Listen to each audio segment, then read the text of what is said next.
জানি না, ও তো তেমন দেখিও না। ঠিক আছে, দেখি তো ইহা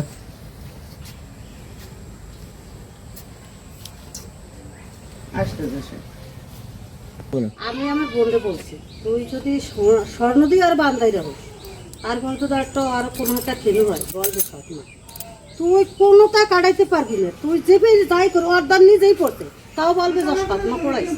এই যে হচ্ছে জানোয়ারের কাজ করছিস কিন্তু তুই আমার বোন পরিচয়টা তো তোর আমার বোন না। এই কইয়ে ম্যাট গেছি কষ্ট ওই মেয়ের জন্য। এই যে বউ নাই, তুমি যা, তুমি কথা কও। ওই মেয়ের জন্য আমার সাথে এরকম আমি 1 মাস ধরে গাই দুয়ারে এসে নিয়ে কথা বলি ওই মেয়ের জন্য।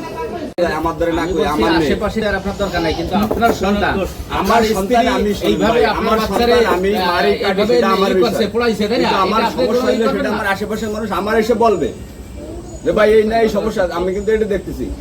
এই জিনিসটা অতদূর যাবে কেন? ওইটা তো আমার ওয়াইফ করে আমিও করি, কিন্তু আমিও মাঝে মাঝে করি। তবে নির্যাতন করতে আছে তোর মার কাছে দেন। আরে আমি ছিলাম তো আমি আরে নাও করছি আবার শাসনও করছি মাইয়ারে, বুঝছেন? তারেও না করছি, তারেও শাসন করছি যে এইভাবে করাটা উচিত হয় নাই তোমার, আর তোমারও এইগুলো করা ঠিক হয় না। আসলে দেখা যাচ্ছে ভাই বাবা মূল কথা কোনটা বুঝছ না বুঝছিস না, খালি কথা। ওই দোকান থেকে যে জিনিসটা নিয়েছে ওরা যদি আমার জরিমানা করতে পারতো না।